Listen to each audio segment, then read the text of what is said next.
Oke, baik. Assalamualaikum warahmatullahi wabarakatuh. Selamat pagi dan eh, selamat bergabung teman-teman ke dalam presentasi kelompok manajemen resiko kelompok 6. Di sini kita akan membawakan materi mengenai reasuransi. Sebelumnya, ini adalah anggota kelompok kami. Saya ada Ilhamullah di sini bersama dengan dua teman saya. Silakan teman-teman untuk memperkenalkan diri. Perkenalkan, nama saya Syafika Dewi Ramadhani dengan NIM 1710621073.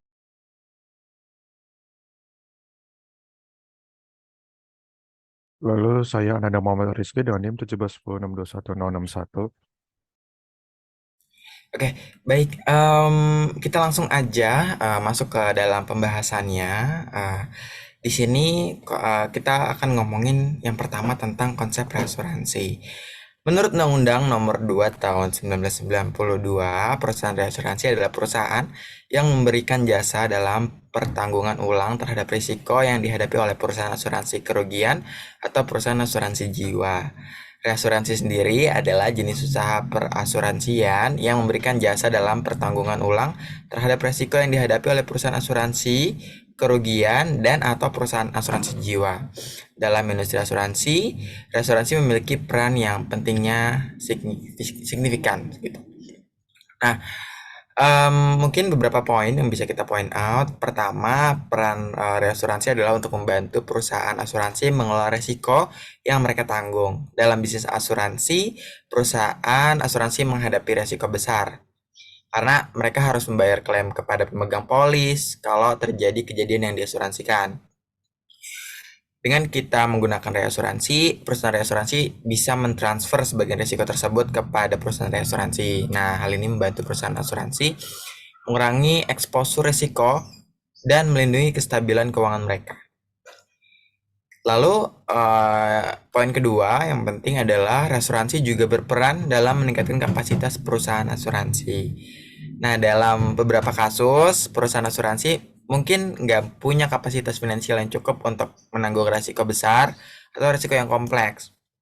Nah, dengan kita pakai reasuransi, perusahaan asuransi bisa memperluas kapasitas mereka dengan mentransfer sebagian risiko kepada perusahaan reasuransi yang memiliki kapasitas yang lebih besar. Nah, selain itu, reasuransi juga penting dalam membantu perusahaan asuransi menjaga stabilitas keuangan mereka. Dalam industri asuransi, terdapat persyaratan keuangan yang harus dipenuhi oleh perusahaan asuransi tentunya, seperti tingkat solvabilitas, lalu ada retensi sendiri, dan cadangan teknisnya itu seperti apa. Nah, itu kurang lebih beberapa poin mengenai konsep asuransi yang sebetulnya tujuannya itu ada 4 menurut undang-undang yang tadi ya teman-teman.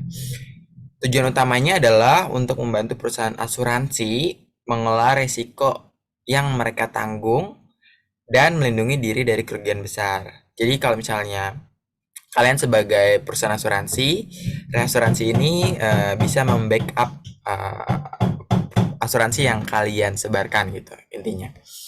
Nah, tujuan khususnya ada 4. Itu yang pertama mengelola resiko. Jadi, perusahaan asuransi menghadapi resiko besar karena mereka harus membayar klaim kepada pemegang polis gitu jika terjadi kejadian yang diasuransikan. Dengan perusahaan asuransi menggunakan reasuransi, perusahaan asuransi dapat mentransfer sebagian risiko tersebut kepada perusahaan reasuransi. Ini bisa membantu perusahaan asuransi mengurangi eksposur risiko dan mengelola risiko dengan lebih efektif. Lalu tujuan khusus yang kedua itu adalah melindungi kestabilan keuangan. Nah, klaim besar yang harus dibayarkan oleh perusahaan asuransi itu bisa mengancam kestabilan keuangan mereka. Misalnya, ada tiba-tiba kasus besar yang itu tuh mengklaim kayak misalnya kemarin ya, Jessica Mirna gitu. Mengklaim dengan uang sebanyak itu sekaligus kalau misalnya kita kondisi keuangan lagi nggak stabil, ini agak riskan gitu teman-teman. Nah, dengan kita menggunakan reasuransi, perusahaan asuransi itu bisa memperoleh perlindungan keuangan tambahan. Jadi kalau misalnya ada klaim besar, perusahaan asuransi itu bisa ngajuin klaim kepada perusahaan reasuransi untuk mendapatkan pembayaran ganti rugi. Ini bisa membantu perusahaan asuransi menjaga kestabilan keuangan mereka dan melindungi dari kerugian besar. Lalu yang ketiga itu ada meningkatkan kapasitas. Nah, dalam beberapa kasus, perusahaan asuransi mungkin nggak punya kapasitas finansial yang cukup untuk menanggung resiko yang besar atau resiko yang kompleks gitu. Nah, dengan kita pakai reasuransi, perusahaan asuransi bisa memperluas kapasitas mereka dengan mentransfer gitu ya tadi sebagian risiko kepada perusahaan asuransi yang memiliki kapasitas yang lebih besar. Nah, ini memungkinkan perusahaan asuransi untuk menawarkan polis dengan nilai pertanggungan yang lebih tinggi untuk memenuhi kebutuhan pasar yang lebih luas. Lalu yang terakhir itu memenuhi persyaratan keuangan. Nah, ini dalam industri asuransi terdapat persyaratan ya keuangan yang harus dipenuhi oleh perusahaan asuransi. Makanya dia butuh untuk melakukan reassurance. Nah, prosesnya itu tentu nggak sedikit.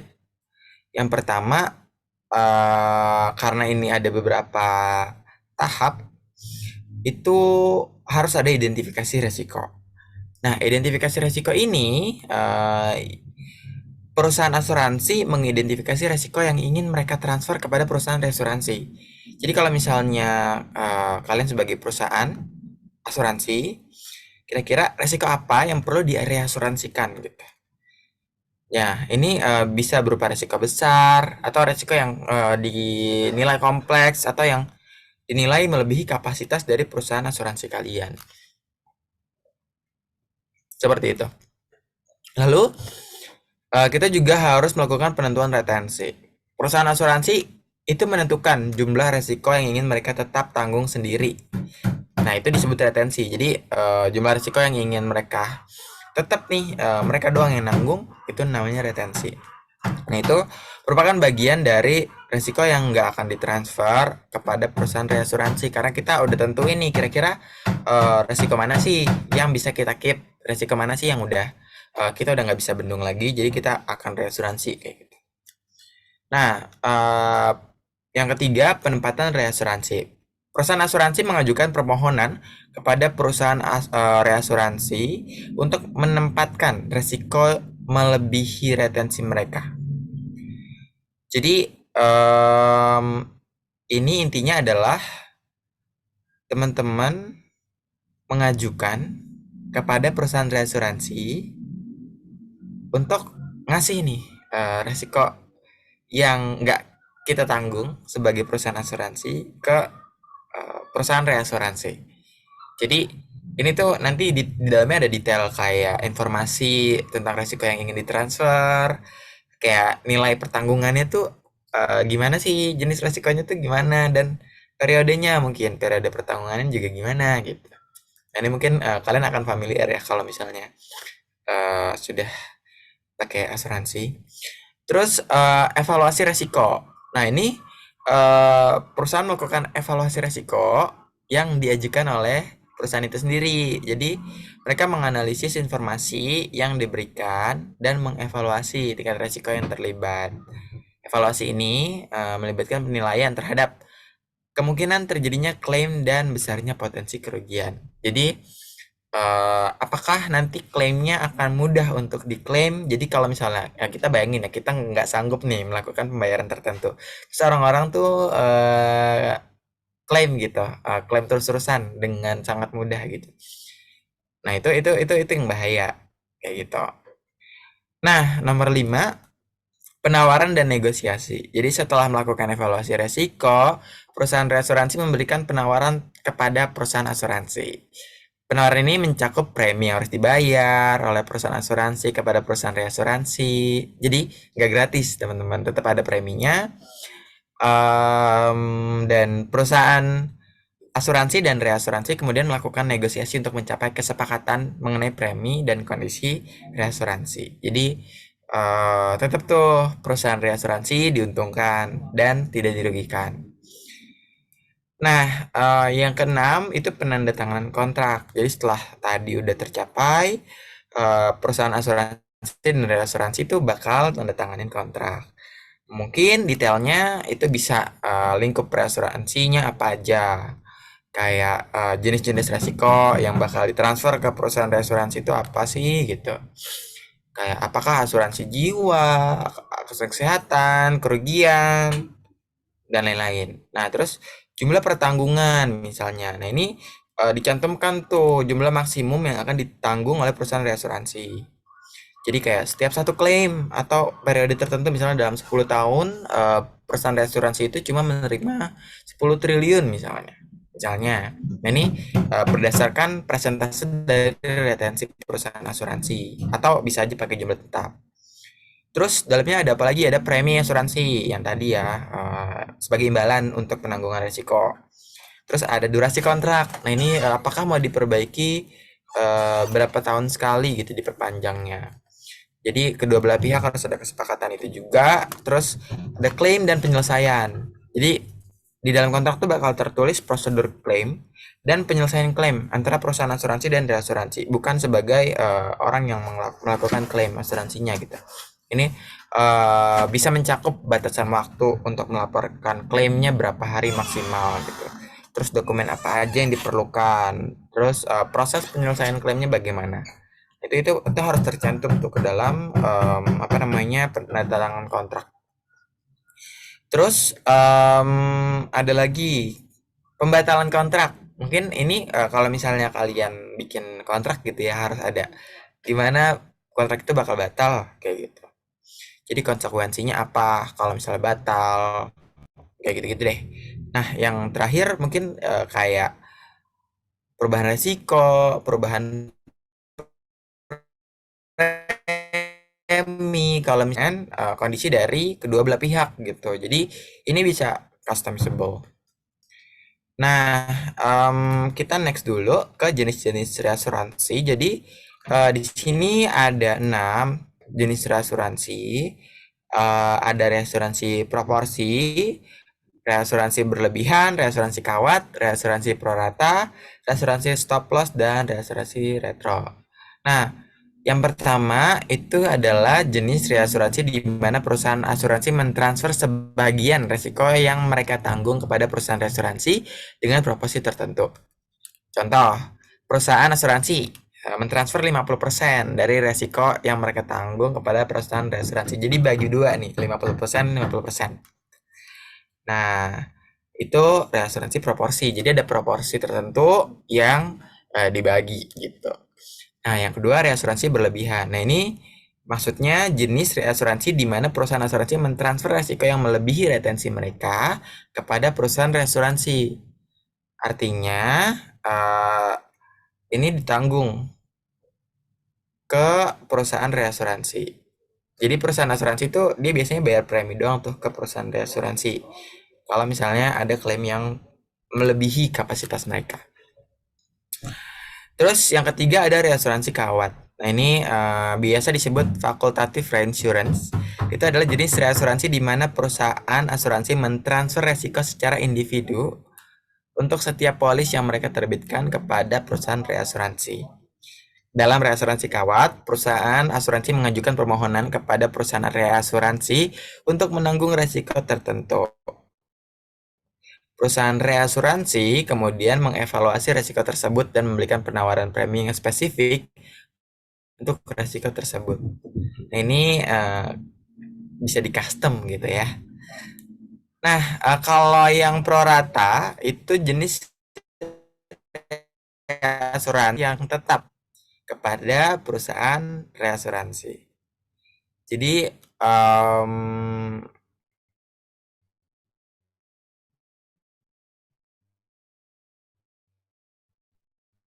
biasanya bisa atau nominal tetap kayak gitu.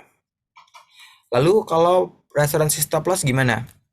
Ini reasuransi di mana perusahaan asuransi mentransfer resiko kepada perusahaan reasuransi setelah tercapai batas tertentu. Jadi ada stop loss-nya gitu. Batas ini disebut batas stop loss. Jika klaim melebihi batas stop loss, perusahaan asuransi akan mentransfer resiko tersebut kepada perusahaan reasuransi. Misalnya, Fatin punya kapasitas 10 juta gitu.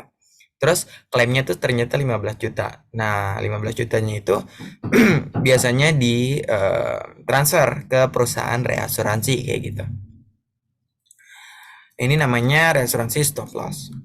Terus yang terakhir ada reasuransi retro. Nah, ini jenis reasuransi di mana perusahaan asuransi, mentransfer resiko yang telah mereka tanggung kembali kepada perusahaan reasuransi. Jadi ditransfer yang udah ditanggung ditransfer kembali ke perusahaan reasuransi. Nah, ini dilakukan kalau perusahaan asuransi itu mau mengurangi eksposur resiko mereka atau kayak mau sesimpel memperoleh perlindungan tambahan lah. Jadi di asuransi retro, perusahaan asuransi itu cuma bayar premi ke perusahaan reasuransi untuk menanggung resiko yang telah mereka tanggung. Kayak gitu. Jadi kalau misalnya asuransinya menanggung sesuatu, jadi perusahaan reasuransinya menanggung asuransi yang ditanggung. Gitu. Semoga nggak bingung ya teman-teman. Lalu kita akan next ke manajemen risiko. Nah, perusahaan asuransi itu biasanya menggunakan reasuransi sebagai salah satu strategi dalam manajemen risiko untuk mengelola risiko dan menjaga stabilitas keuangan mereka. Nah, caranya apa sih gitu? Nah, ini diversifikasi risiko gitu yang pertama. Intinya mereka mau menghindari kerugian besar yang dapat terjadi kalau klaim yang besar atau misalnya bencana alam itu bisa melibatkan banyak polis asuransi untuk diklaim gitu. Jadi ibarat jangan naro telur di satu keranjang gitu ya. Jadi kalau misalnya keranjangnya jatuh, telurnya gak pecah semua gitu. Lalu yang kedua, pelindungan terhadap klaim besar. Nah, ini juga melindungi diri untuk dari klaim yang melebihi kapasitas dari perusahaan asuransi itu sendiri gitu. Nah, ini jadi kita nih sebagai perusahaan asuransi cuma bayar klaim sampai batas retensi kita gitu. Jadi klaim yang lebih dari batas kita ditanggung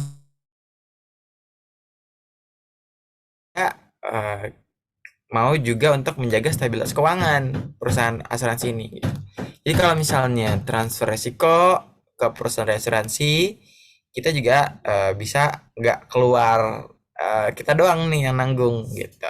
Jadi kalau misalnya ada klaim besar, kita tuh nggak perlu ngeluarin duit yang besar karena udah ditransfer, udah di cover gitu sama perusahaan reasuransi. Nah, ini likuiditas kita atau kayak operational needs kita itu bisa bakal terjamin gitu kalau misalnya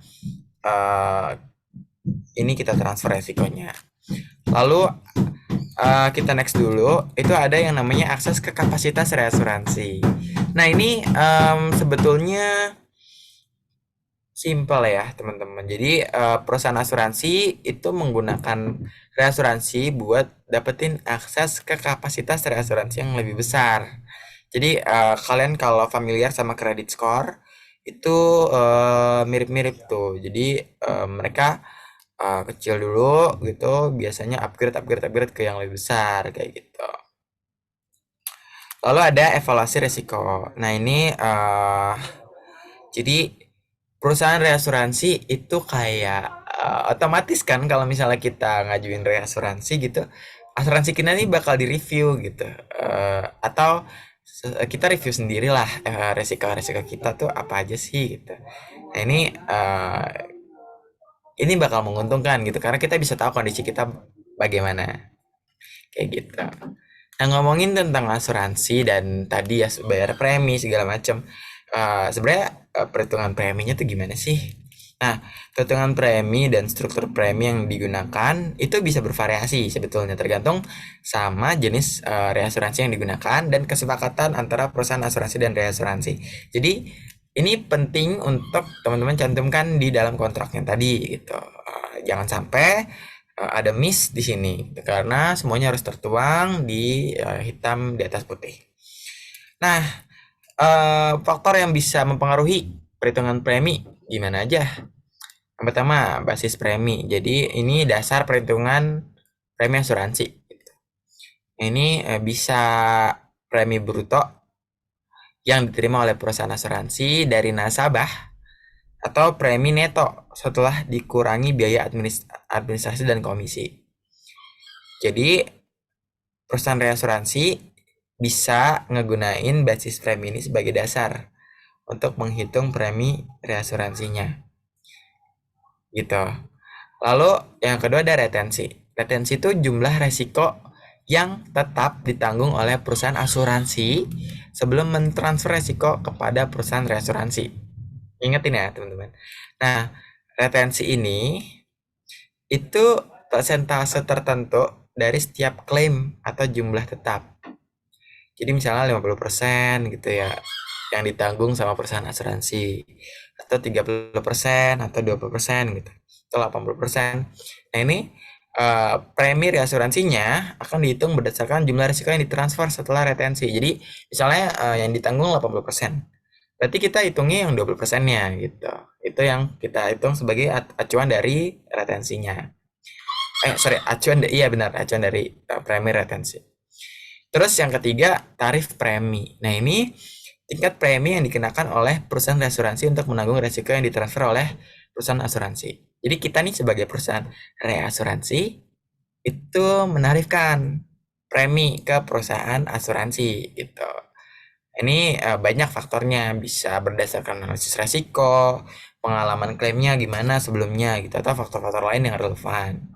Ini beda-beda, disesuaikan sama kita punya tarif itu berapa sebetulnya. Terus ada faktor resiko. Nah, ini faktor yang mempengaruhi tingkat resiko yang ditanggung oleh perusahaan reasuransi.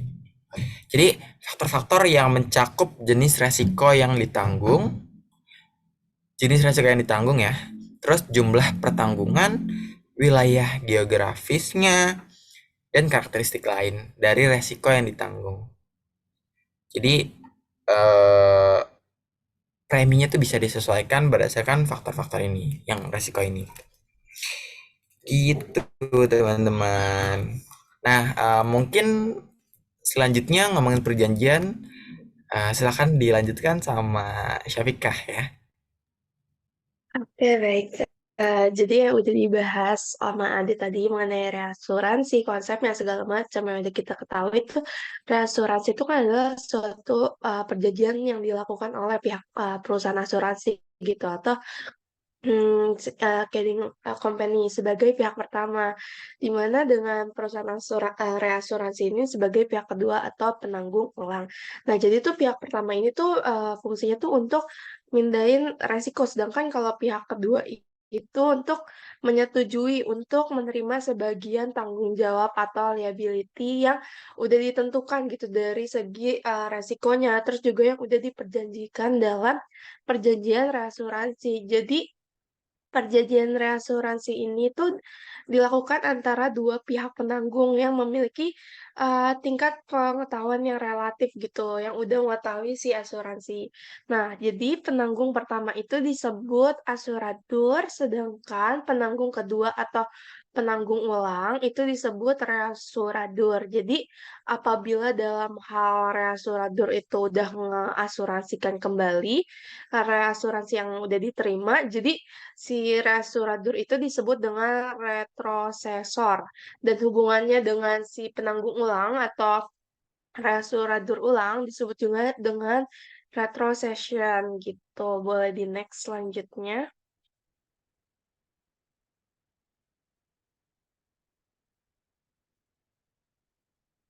Nah, jadi perjanjian reasuransi ini menurut pasal 1774 Kitab Undang-Undang Hukum Perdata atau KUHP Perdata. Jadi perjanjian asuransi itu maupun perjanjian reasuransi, jadi itu merupakan perjanjian untung-untungan di mana suatu perjanjian ini mengenai untung ruginya bagi semua pihak dalam perjanjian tersebut itu tuh bergantung kepada suatu kejadian yang tidak pasti gitu. Nah, syarat-syaratnya dalam perjanjian reasuransi yang harus dipenuhi untuk menjadi sah gitu dalam perjanjian tersebut yang udah disebutkan dalam pasal 1320 KUHP Perdata.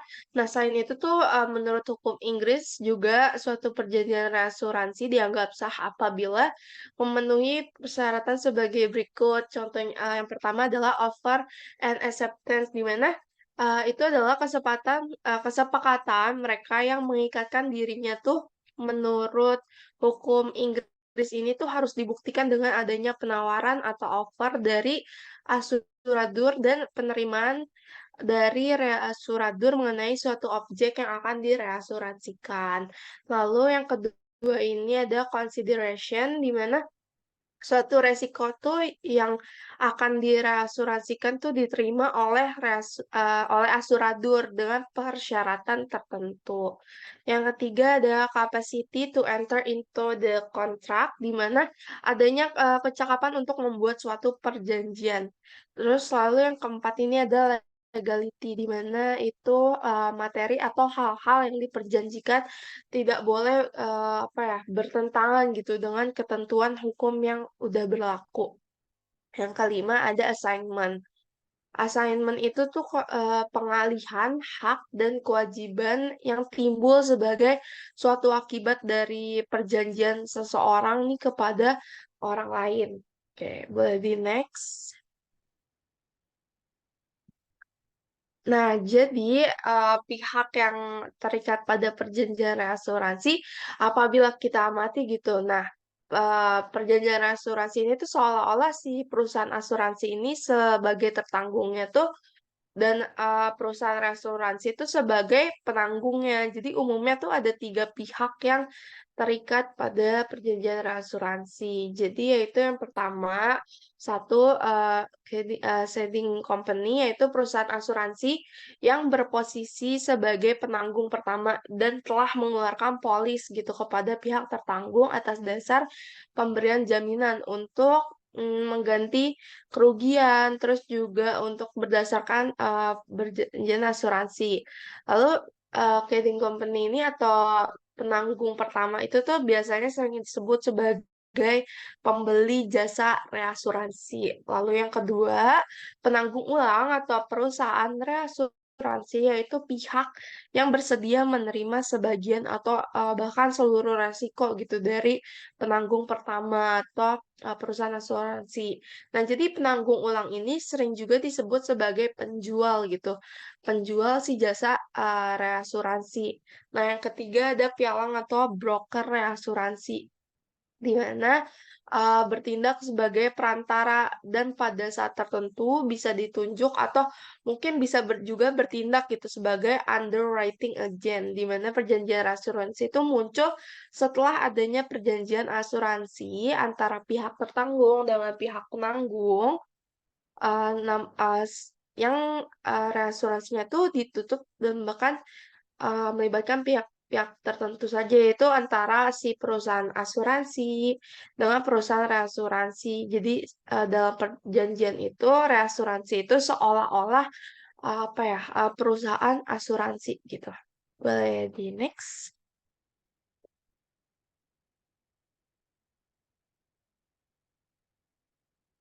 Nah, jadi penggantian atau klaim reasuransi gitu. Kalau misalkan udah ada masalah gitu. Nah, jadi penggantian atau pembayaran ganti rugi gitu atas seluruh atau sebagian yang diderita oleh asuradur itu hanya dilakukan dengan adanya kewajiban asuradur untuk membayar klaim kepada pihak tertanggung atau nasabah asuransi. Jadi kewajiban asuradur untuk membayar klaim itu tuh nggak hanya akan muncul apabila asuradur wajib membayar klaim kepada tertanggung atau nasabah asuransi menurut syarat-syarat yang sudah dijelaskan tadi dan kondisi pertanggungan seperti yang sudah tercantum dalam polis asuransi. Boleh di next.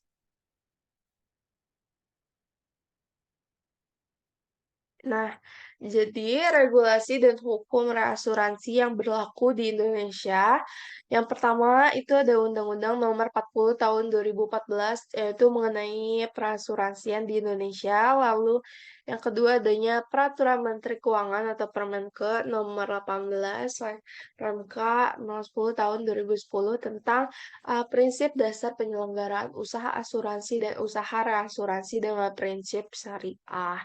Yang ketiga ada Keputusan Menteri Keuangan Nomor 422 KMK 06 Tahun 2003 tentang penyelenggaraan usaha perusahaan asuransi dan perusahaan reasuransi. Yang keempat ada Peraturan Menteri Keuangan Nomor 158 PMK 010 Tahun 2008 tentang penyelenggaraan usaha peransuransian. Lalu nomor 5 menurut Undang-Undang Nomor 40 Tahun 2014, itu objek asuransi di Indonesia hanya dapat diasuransikan pada perusahaan asuransi atau perusahaan asuransi syariah yang ada di Indonesia. Nah, yang keenam ini Peraturan Otoritas Jasa Keuangan Nomor 68.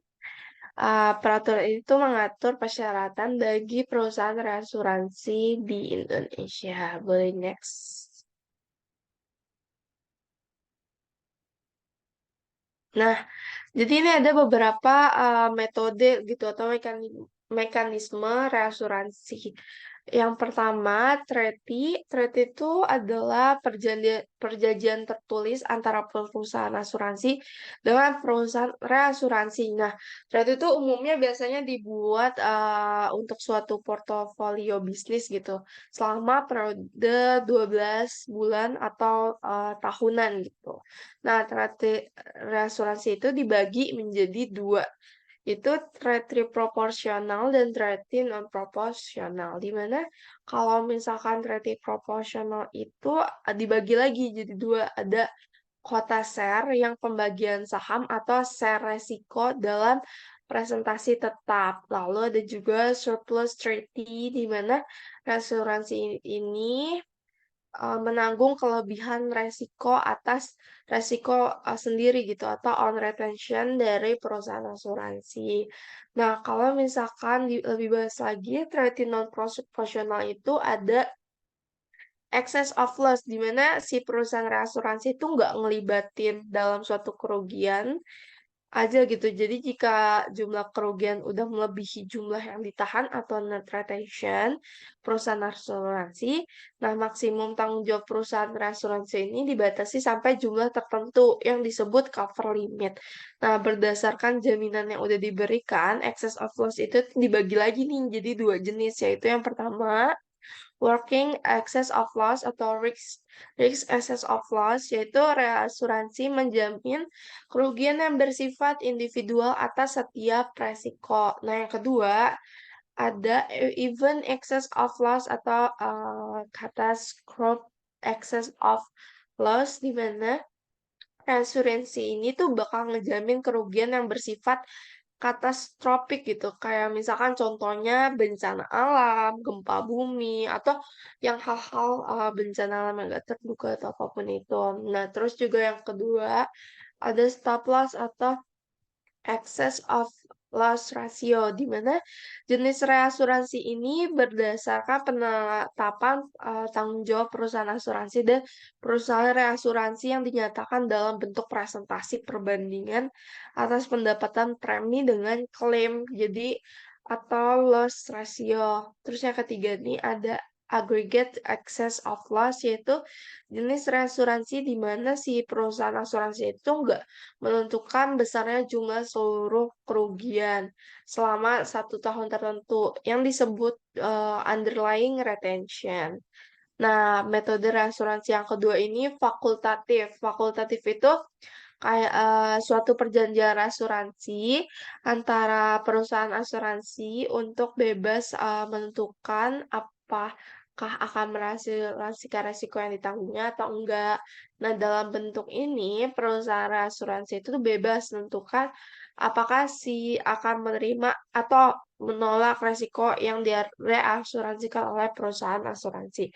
Nah, dalam fakultatif ini, resiko yang akan direasuransikan itu ditawarkan secara individual. Jadi individual itu apa sih? Kayak maksudnya individual ini kayak kasus per kasus gitu kepada perusahaan asuransi dengan menyampaikan seluruh fakta-fakta penting atau material fact mengenai resiko tersebut. Nah, syarat dan kondisi pertanggungan, jumlah retensi perusahaan asuransi terkait, suku premi yang berlaku, dan hal lain yang menurut perusahaan asuransi ini terkait perlu untuk disampaikan. Nah, alasan menggunakan asuransi fakultatif ini adalah yang pertama, kapasitas treaty sudah penuh, terus juga risiko di luar perjanjian treaty, terus unusual risk atau risiko-risiko yang nggak biasa gitu. Nah, dengan cara fakultatif ini membuat tiap risiko yang ditawarkan ini kepada reasuradur dan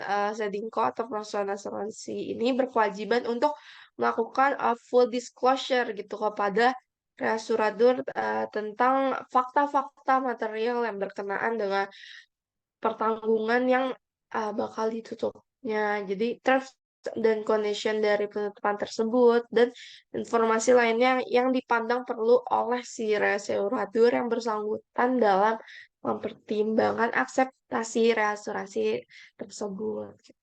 Oke, boleh di next selanjutnya.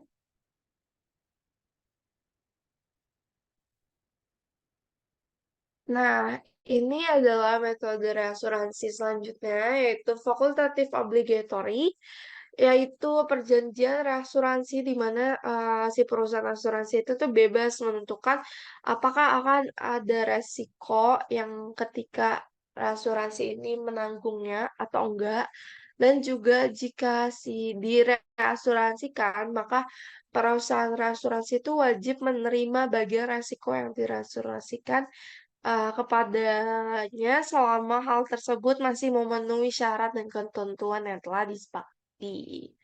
Nah, selanjutnya metode asuransi itu ada POL, di mana POL ini perjanjian asuransi di mana beberapa perusahaan asuransi atau perusahaan asuransi itu tuh menjadi anggotanya. Jadi masing-masing tuh memiliki saham atau share dengan jumlah presentasi tertentu, baik terkait perhitungan premi yang akan diterima maupun klaim yang harus dibayarkan. Jadi pada umumnya POL itu dibentuk untuk menanggung resiko-resiko yang sangat berbahaya gitu, di mana seluruh anggota tuh wajib merasuransikan resiko tersebut 100% kepada pool keuntungan bisnis pool akan dibagikan kepada para anggota pool secara proporsional. Contohnya tuh pool untuk risiko pasar itu adalah konsorsium gitu. Nah, contohnya lagi ini kalau pool itu adalah Indonesia Aviation Insurance Consortium atau untuk bisnis aviation. Boleh next selanjutnya.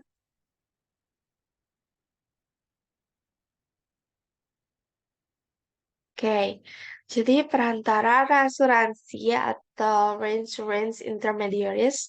Jadi perantara asuransi ini adalah badan usaha yang bergerak dalam bidang yang menyediakan jasa perantara reasuransi dan berfungsi sebagai mediator antara penjual dan pembeli gitu. Nah, perantara asuransi ini dapat dibagi menjadi dua jenis, yaitu underwriting agent, di mana bertindak atas pemberi atau kuasanya atau reasuradur.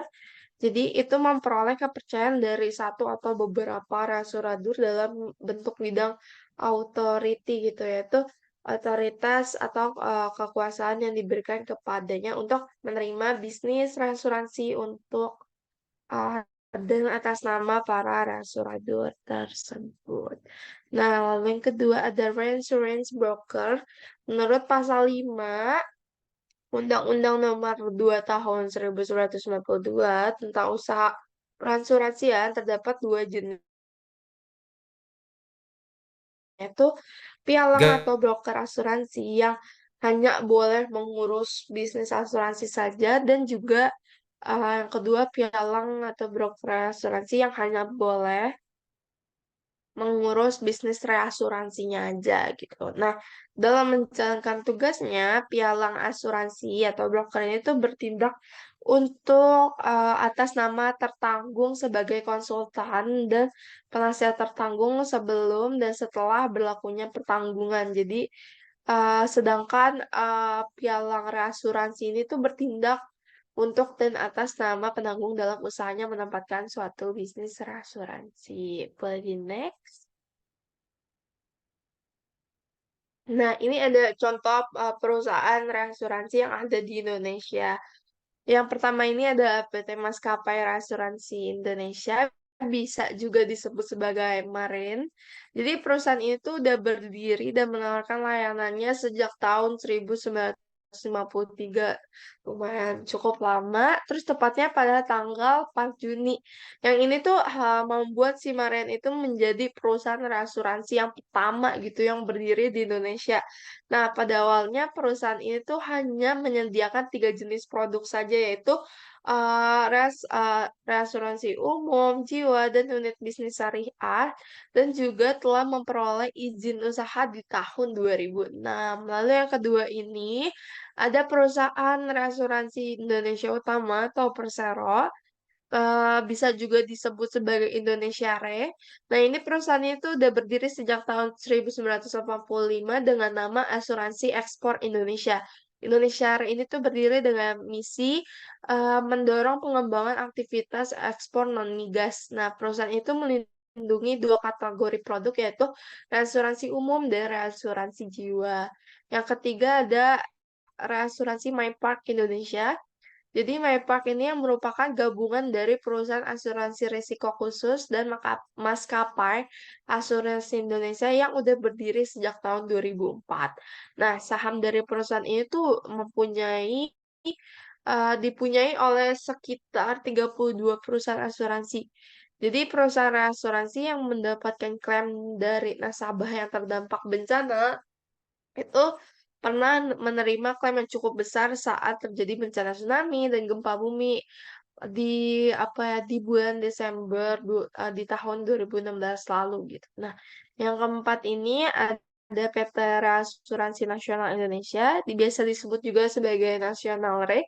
Jadi perusahaan ini didirikan di tahun 1994 dan awalnya tergabung pada perusahaan Askrindo yang menawarkan asuransi umum dan kerugian. Tapi sesuai undang-undang, perusahaan Askrindo tuh nggak boleh beroperasi lagi. Jadi menjadi perusahaan reinsurance gitu dan asuransi yang sekaligus sehingga didirikan sebuah perusahaan terpisah yang jadi Nasional Re. Nah, yang kelima ada PT Tugur Asuransi Indonesia memiliki nama lain yaitu Tugure. Perusahaan ini tuh berdiri sejak tahun 1987 dan awalnya tuh hanya melayani keperluan reasuransi dari grup Tugu saja, tapi seiring berjalannya waktu dan perkembangan industri, jadi perusahaan itu memperluas cakupan layanannya dan menyediakan produk di sektor lain. Contohnya kayak asuransi umum serta jiwa murni. Nah, yang terakhir, contoh perusahaan ini ada PT Asuransi Syariah Indonesia. Biasa disebut juga sebagai Reindo Syariah.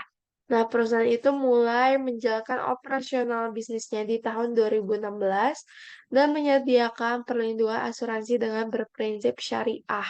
Yang munculnya perusahaan ini itu sesuai dengan program dari pemerintah untuk mencegah premi ke negara lain. Layanan dari perusahaan ini tuh juga melindungi produk asuransi jiwa, perjaminan, dan umum.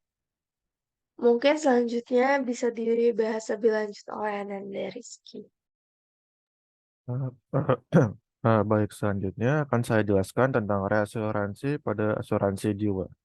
Nah, di mana saya akan menjelaskan tentang pengertian, sejarah, tipe-tipe, metode, dan juga contoh perusahaan reasuransi jiwa di Indonesia. Nah, mungkin bisa di next.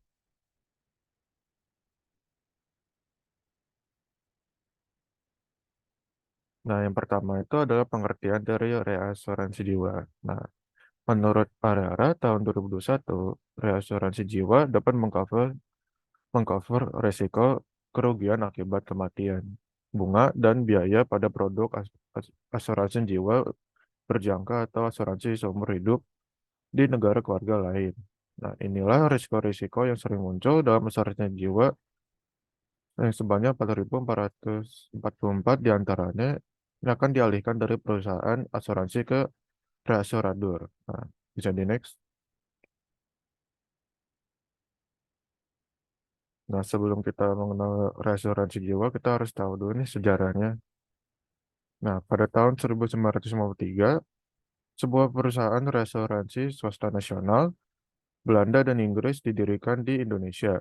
Nah, saat itu juga transaksi penyelesaian premi reasuransi di luar negeri masih sangat besar.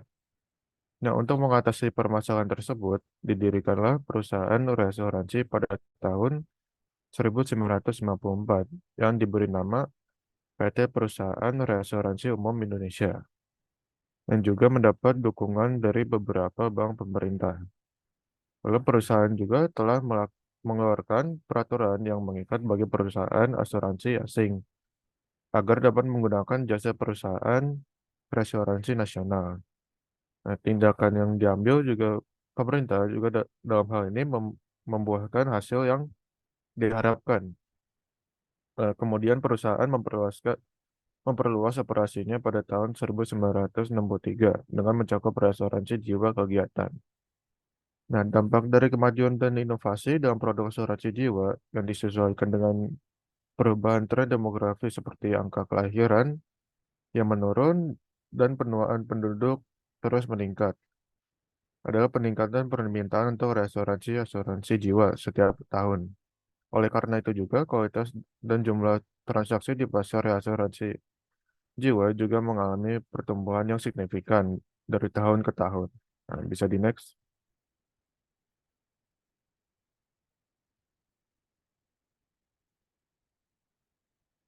Lalu dalam dunia reasuransi jiwa terdapat beberapa jenis reasuransi yang dapat digunakan oleh perusahaan asuransi jiwa untuk mengelola resiko dan menjaga stabilitas keuangan mereka. Nah, yang pertama itu adalah reasuransi segera atau facultative reinsurance. Nah, reasuransi segera adalah bentuk reasuransi di mana perusahaan asuransi jiwa mengalihkan risiko secara terpisah untuk setiap polis asuransi yang mereka miliki. Nah, setiap polis dinilai dan dipertimbangkan secara independen oleh perusahaan reasuransi, yang kemudian menentukan apakah mereka akan menerima atau menolak risiko yang bersangkutan. Biasanya pendekatan ini juga diterapkan terutama pada polis yang memiliki risiko tinggi atau pertanggungan yang signifikan. Lalu yang kedua adalah reasuransi portofolio atau treaty reinsurance.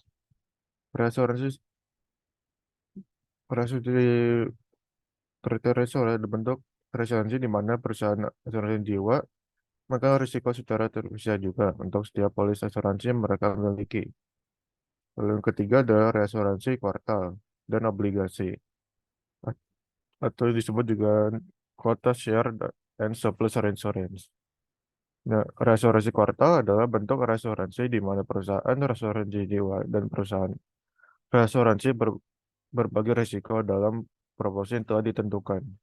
Sebagai contoh, dalam reasuransi 50% kuartal, perusahaan reasuransi akan mengambil tanggung jawab atas 50% dari risiko pada setiap polis asuransi. Sebaliknya, reasuransi surplus diterapkan ketika perusahaan asuransi jiwa mentransfer risiko yang melampaui jumlah tertentu. Lalu ada reasuransi terseleksi atau selective reinsurance. Eh, Terjadi ketika perusahaan asuransi jiwa secara selektif memilih untuk mentransfer polis dengan risiko khusus atau peserta dengan profil tertentu ke perusahaan reasuransi. Nah, pendekatan ini juga digunakan dengan tujuan mengelola risiko yang spesifik. Lalu yang kelima ada reasuransi obligasi kelebihan atau excess of loss reinsurance. Reasuransi obligasi kelebihannya adalah bentuk reasuransi yang digunakan ketika perusahaan asuransi jiwa berupaya mengurangi risiko yang berkaitan dengan kerugian besar yang melebihi batasan tertentu. Dalam skenario ini juga perusahaan asuransi akan bertanggung jawab untuk menangani kerugian yang melebihi batas tersebut. Lalu yang terakhir adalah reinsuransi aset bersama, ya, yang disebut juga aset share reinsurance. Nah, yang pengertiannya adalah bentuk reasuransi yang difokuskan pada pembagian keuntungan dan risiko yang terkait dengan aset yang berhubungan dengan portofolio asuransi jiwa tertentu. Nah, mungkin bisa di next.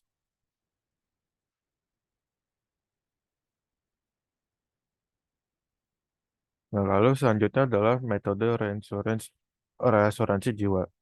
Nah, menurut Pereira tahun 2021, reasuransi jiwa dapat dikelompokkan berdasarkan variasi dalam prosedur dan metode pembagian tanggung jawab atas risiko atau berbagi kewajiban. Nah, berikut adalah metode-metode reasuransi jiwa. Yang pertama adalah risk premium reinsurance plan.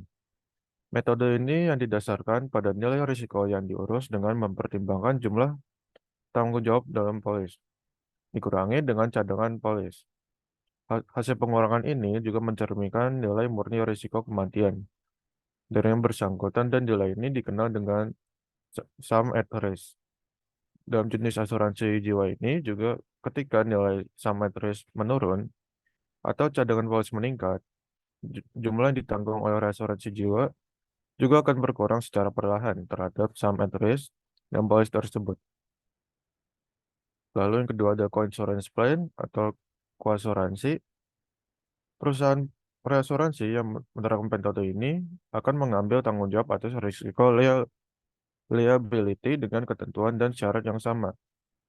Nah, dengan demikian perusahaan reasuransi tidak hanya berpartisipasi dalam pembagian keuntungan atau kerugian yang terkait dengan moralitas, seperti yang terjadi dalam reasuransi dengan skema risk premium, tetapi juga akan berbagi dalam keuntungan atau kerugian yang terkait dengan biaya atau expense profit.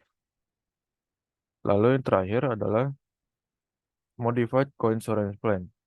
Nah, tujuan dari metode ini adalah untuk menghindari risiko laba atau rugi yang muncul akibat perusahaan suku bunga, seperti yang terjadi dalam metode coinsurance. Dalam metode modified coinsurance plan, perusahaan asuransi juga tidak menerima transfer risiko investasi dari perusahaan asuransi. Sebaliknya, perusahaan asuransi juga menyisihkan jumlah dana yang setara dengan cadangan premi asuransi dan bertanggung jawab atau atas investasi tersebut. Nah, mungkin bisa di next.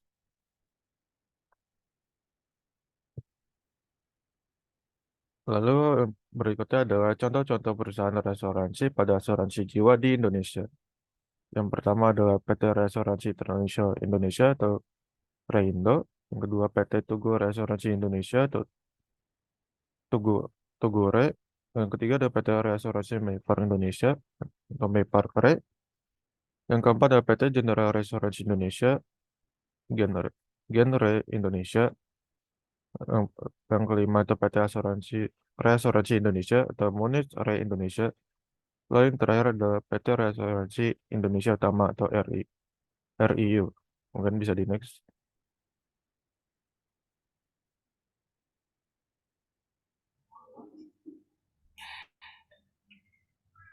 Oke, baik. Itu untuk presentasi dari kelompok 6. Semoga teman-teman nggak ngantuk ya. Dan mungkin kita tutup untuk presentasinya. Tapi sebelum itu, kita adakan sesi tanya jawab.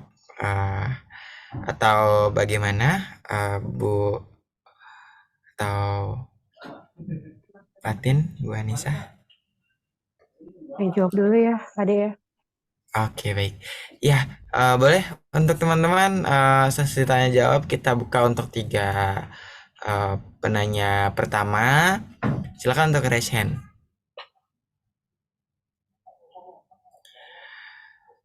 Oke, di sini yang pertama ada Sumaya Aziz, yang kedua Zahra, yang ketiga Fidelia. Silakan dari urutan yang tadi untuk menyampaikan pertanyaannya terlebih dahulu. Baik, saya Sumaya Aziz ingin bertanya, bagaimana sih praktik reasuransi di Indonesia beradaptasi dan mengatur ulang strateginya ketika menghadapi kejadian bencana alam kayak misalnya gempa bumi ataupun banjir, yang itu tuh bisa menyebabkan klaim besar dan juga potensi kerugian besar bagi perusahaan asuransi. Nah, itu tuh gimana praktiknya? Oke, thank you semua ya. Oke. Next, silakan. Terima kasih atas kesempatannya. Izin bertanya kepada kelompok penyaji, apakah ada perbedaan dalam perhitungan premi reasuransi antara reasuransi pada tingkat individu atau resiko per resiko dengan reasuransi pada tingkat portofolio, jadi portofolio asuransi secara keseluruhan. Apakah bisa dimengerti pertanyaannya? Bisa. Oke. Boleh, Fidelia? Oke, terima kasih kelompok penyaji. Saya izin bertanya, apakah ada resiko atau tantangan khusus yang dihadapi oleh reasuradur kalau misalkan lingkungan ekonomi atau keuangannya itu sedang tidak stabil? Nah, terus gimana sih cara mereka untuk mengatasi resiko tersebut? Terima kasih. Oke, baik. Izin Ibu untuk kita berdiskusi sebentar.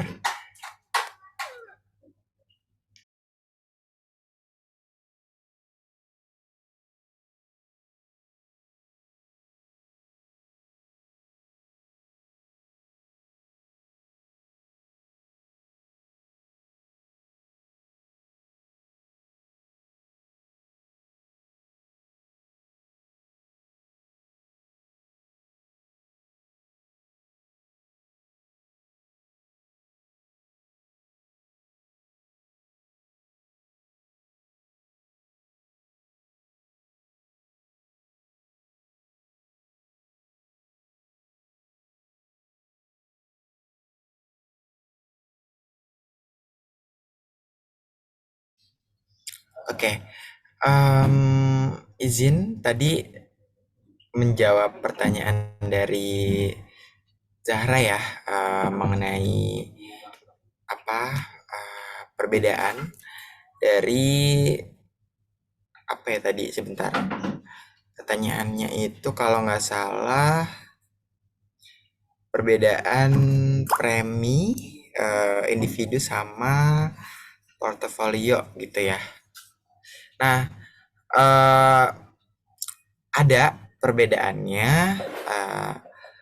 Kalau yang individu itu dihitung berdasarkan resiko yang ditransfer, jadi yang ditangguh gitu ya, dari setiap polis asuransi per individunya.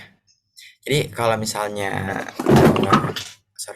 kalau misalnya kita ada asuransi, itu kan ada polis. Nah, itu dihitung preminya berdasarkan resiko yang ditransfer dari polis itu. Nah, biasanya itu kayak semakin berat nih resikonya, semakin gede tanggungannya. Nah, itu juga tergantung preminya bisa semakin tinggi juga gitu. Terus kayak asuransi kan biasanya ada jenis-jenisnya toh.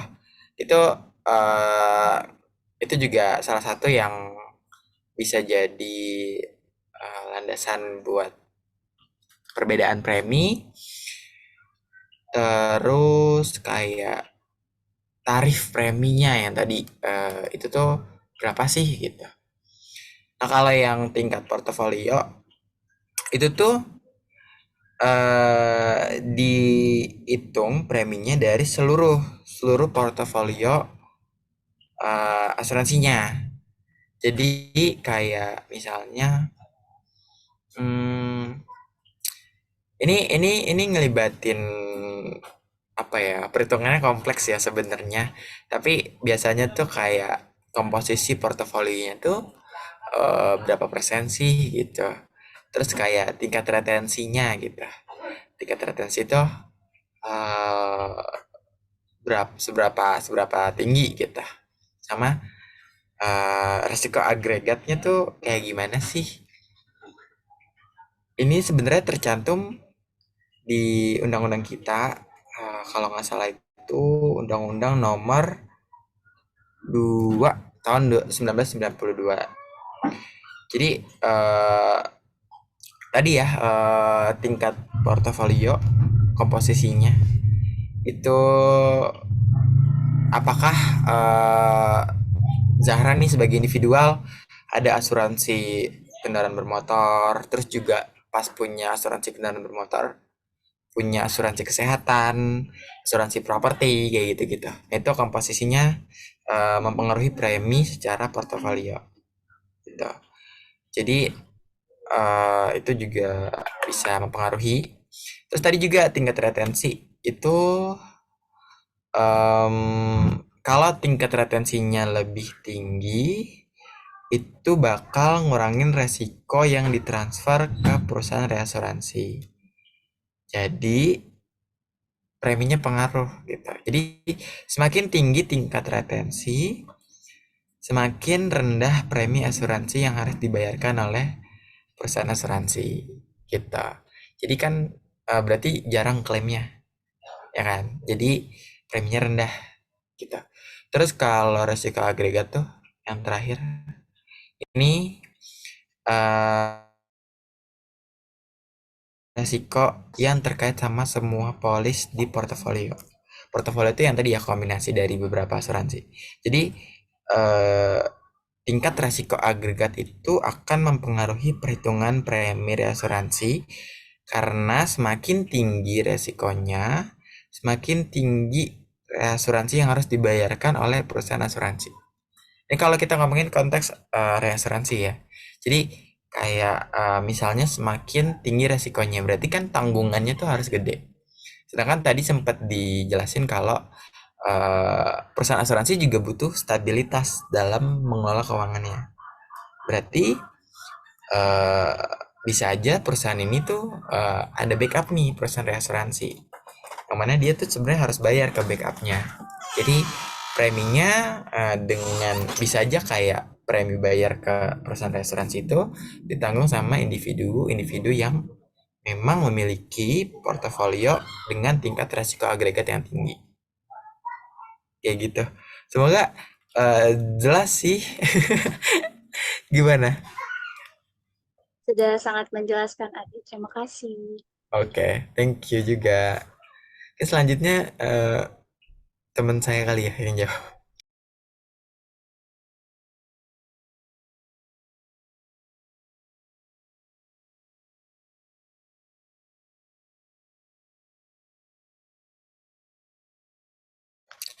Silakan untuk Syafika dan Ananda.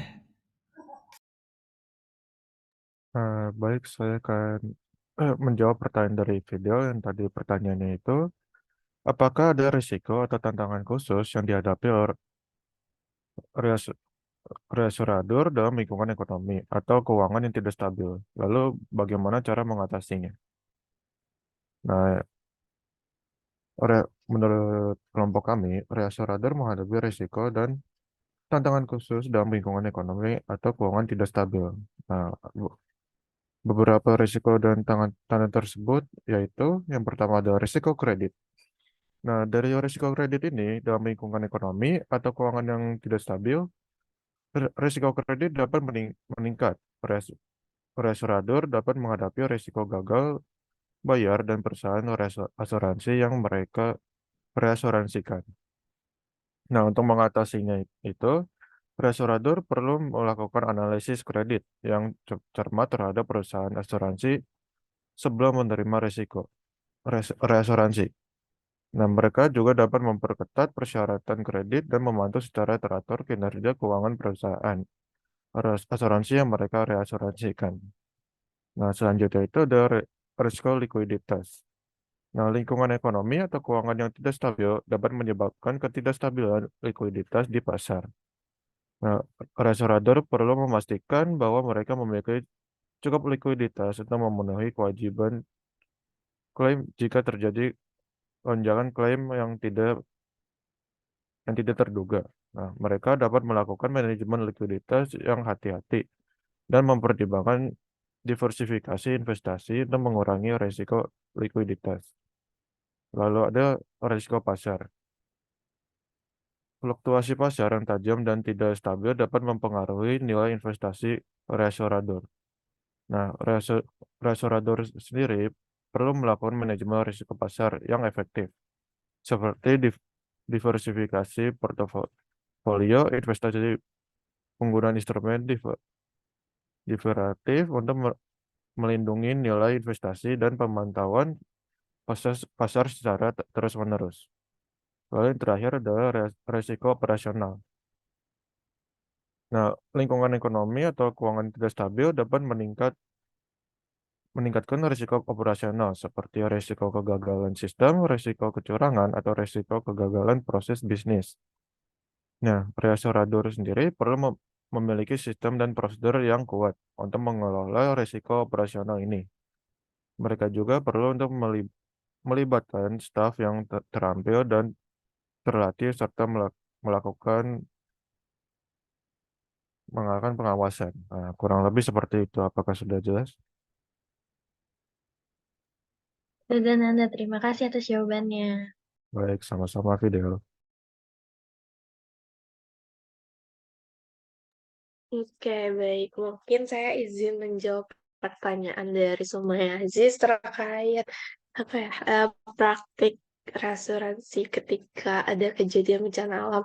Jadi dalam menghadapi kejadian bencana alam kayak yang tadi dibilang kayak gempa bumi atau banjir, si perusahaan reasuransi itu perusahaan reasuransi itu biasanya harus mengevaluasi ulang portofolio resiko mereka, terus juga menilai nih sejauh mana mereka dapat nanggung kerugian yang besar yang mungkin timbul akibat bencana tersebut. Nah, kejadian bencana alam yang berskala besar kayak yang jadi contohnya tadi kayak gempa bumi besar tuh kan mengharuskan si perusahaan asuransi ini tuh untuk mempertimbangkan kembali tingkat exposure terhadap resiko tersebut. Nah, ini tuh bisa berarti mengatur ulang retensi risiko atau meningkatkan kapasitas reasuransi yang udah tersedia gitu. Nah, beberapa perusahaan asuransi di Indonesia tuh mungkin juga memperbarui atau memperluas apa ya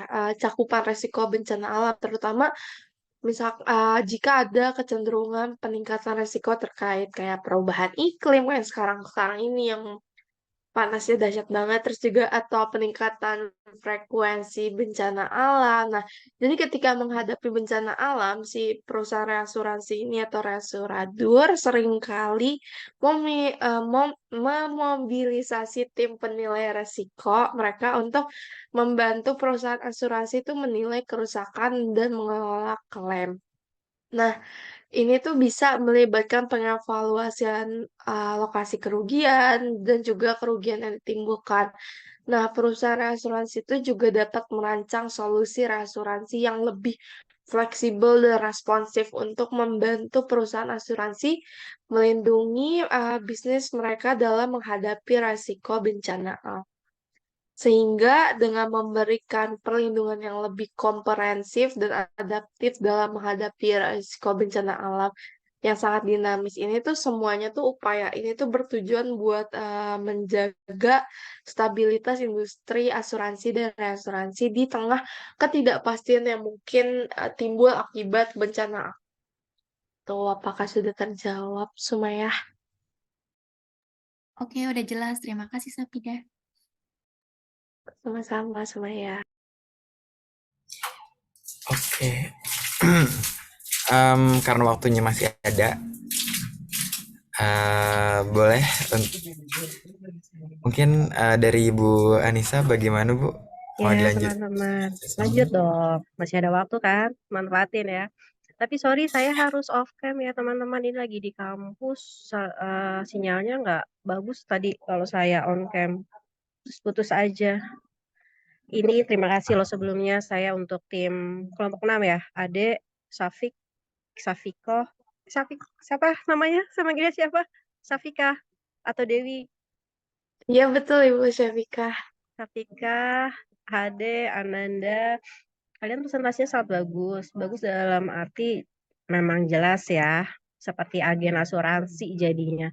Saya sedang mendengarkan agen asuransi, sedang menawarkan produknya, dan teman-teman juga pertanyaannya bagus banget. Apa setiap sesi begini terus sebelumnya? Iya, Ibu, kurang lebih ada presentasi pertanyaan. Ya, saya baru join. Nanti Fatin, saya minta link pengumpulan tugasnya ya, karena saya harus melihat papernya juga, terus silabus yang dikasih Prof. Pori sebelumnya seperti apa. Jadi mengacu ke sana. Ya, teman-teman tadi pas ditanya sudah clear belum, sudah jelas belum, sudah jelas semua. Jadi saya bingung yang menjelaskan apa, karena semuanya sudah jelas. Tapi saya ingin menambahkan gini, pada saat bencana alam memang kan sesuatu yang dikatakan unpredictable ya. Tetapi pada dasarnya bencana alam sekarang itu bisa diprediksi. Makanya pada saat identifikasi resiko itu sudah harus mampu mengidentifikasi bencana alam yang akan terjadi. Misalnya gini, sebuah perusahaan yang letaknya di daerah yang memang rawan akan potensi gempa bumi. Nah, di dalam identifikasi resiko itu sudah harus mencantumkan itu. Karena apa? Karena memang daerah situ diketahui rawan untuk gempa bumi. Sehingga nanti dalam pembayaran preminya juga akan lebih tinggi dibandingkan dengan item yang didaftarkan. Makanya ada yang namanya tadi kan itemnya itu apa jenis-jenisnya itu ada yang memang per semua klaim atau ada yang namanya apa tadi teman-teman yang per item fakultatif, ya kan? Jadi di situ bedanya. Ada item-item yang nilainya dibandingkan yang lain itu lebih tinggi nanti preminya. Jadi kurang lebih seperti itu yang bencana alam. Ya, jadi tidak unpredictable semua walaupun bencana alam sekarang ini bisa diprediksi. Begitupun dengan misalnya kasus banjir ya atau bencana alam yang lainnya gitu ya. Nah, terus tadi perbedaan antara apa? Saya tadi sempat ngilang sinyalnya. Individu ya? Apa Maaf guys? Bu, yang mana? Boleh diulang? Maaf. Iya, saya juga mau nanya karena tadi saya ngilang sinyalnya. Perbedaan antara asuransi individu. Oh iya, yang pertanyaan tadi ya, Zara Heeh, ya. heeh, Itu apa beda? individu sama seluruhan portofolio preminya. Apa perbedaan premi Perbedaan individu premi dari individu dengan eh, keseluruhan portofolio gitu. dengan keseluruhan portofolio? Bedanya di mana? Nah, kalau individu berarti dia hanya menyangkut satu atau dua aspek. Misalnya gini, apakah itu dalam asuransi jiwa atau asuransi kesehatan gitu ya. Tapi kalau portofolio itu lebih ditekankan kepada reassurance yang memang untuk kelompok. Kalau portofolio sifatnya dia untuk lebih kelompok. Tapi kalau individu bisa per satu, istilahnya kalau barang itu penilaiannya per satu orang gitu ya. Tapi kalau portofolio itu adalah bentuknya adalah kelompok. Jadi misalnya di dalam perusahaan, perusahaan itu adalah nilainya bukan individu per individu lagi, tapi adalah satu portofolio untuk aspek karyawan atau sumber daya manusia. Nah, tentu preminya akan lebih atau jauh lebih murah portofolio dibandingkan nilai yang per individu. Makanya semua itu diambil alih atau di handle oleh perusahaan itu lebih baik. Nah, oleh karena itu dalam Undang-Undang Ketenagakerjaan itu menjadi sebuah syarat perusahaan untuk dapat melakukan klaim asuransi jiwa terhadap seluruh karyawan yang ada di sebuah perusahaan. Gitu teman-teman. Terus yang satu lagi apa ya? Tadi yang Fidel apa? Bentar. Risiko atau tantangan khusus yang dihadapi oleh reasuradur Tadi jawaban kalau dari keuangannya nggak stabil. tadi jawaban kalian apa?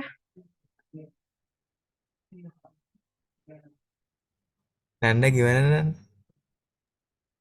Tadi ada 4, Bu. Ada risiko kredit, ada risiko likuiditas, risiko pasar, sama risiko operasional, Bu.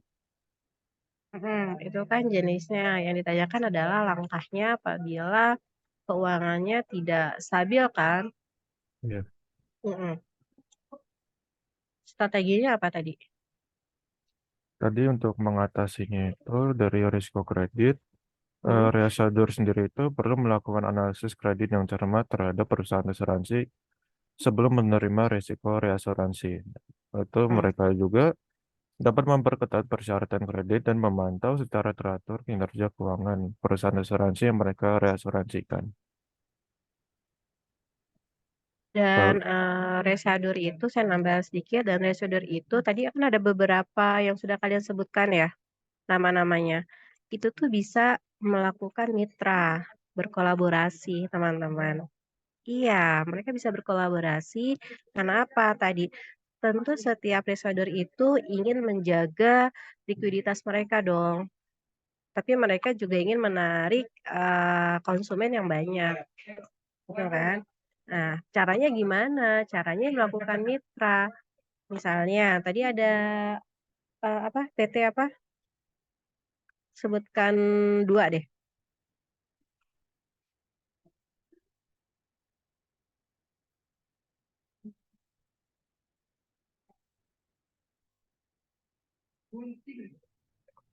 Ini Bu, ada Oke. PT Raindo sama Tugure. Nah, misalnya di keenam ini nih, di 6 ini, mana posisi yang likuiditasnya paling tinggi?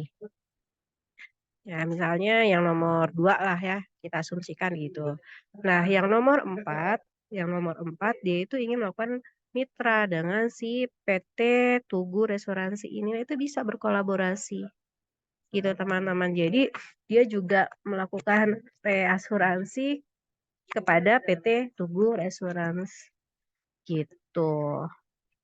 Cara itu dinilai lebih efektif ya, lebih efektif apabila hanya mengandalkan likuiditas yang ada atau yang dimiliki oleh satu perusahaan asuransi, dan kebanyakan di Indonesia melakukan sistem seperti itu gitu ya teman-teman. Oke, nggak ada lagi, udah clear semua. Berarti ini kayak ini ya Bu, gabungin aset buat backup gitu ya. Betul, betul, tapi namanya masih berdiri sendiri ya adik ya, karena kalau merger kan suka namanya itu campur atau mereka mengubah nama atau mereka didominasi oleh perusahaan yang sahamnya terbesar. Nah, kalau ini enggak, mereka tidak mencampur saham, mereka tidak mencampur likuiditasnya, mereka nggak mencampur. Cuma nanti di sini ada sebagai mitra kolaborasi apabila di likuiditas misalnya PT ini kurang, dia bisa mengajukan asuransi ke PT yang nilai likuiditasnya lebih tinggi. Gitu, Adik. Oke, baik. Untuk presentasinya maksudnya sesi tanya jawabnya ditutup aja atau gimana Bu? Kalau sudah jelas semua, kita tutup. Berarti tinggal 2 lagi ya, Dek ya, dan teman-teman ya. Iya, Ibu. Ya, 2 lagi. Nah, Silakan. pertemuannya kan masih ada beberapa ya, Fatin ya. Itu di silabus yang terbaru apa ya? Ini pertemuan ke-9 berarti.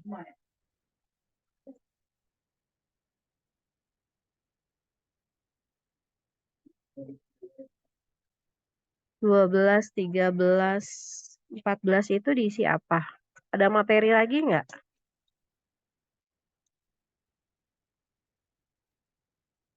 Untuk materinya kita udah habis, Ibu, kalau dari RPS itu. Oh ya udah, berarti nanti saya tambahkan sendiri ya materi sisanya ya. Oke teman-teman, aplaus untuk kelompok 6 yang sudah menyajikan makalah dengan sangat baik. Saya serahkan kepada Oke, baik. Terima kasih Bu Anissa dan teman-teman sekalian. Saya Adel Hamulo mewakili Ananda dan Syafika pamit. Terima kasih telah mendengarkan presentasi dari kita. Kami tutup. Wassalamualaikum warahmatullahi wabarakatuh. Saya Alif duluan ya. Ya, Bu Anissa, terima kasih, Bu. Terima kasih, Bu. Terima kasih Bu. Terima kasih, Bu.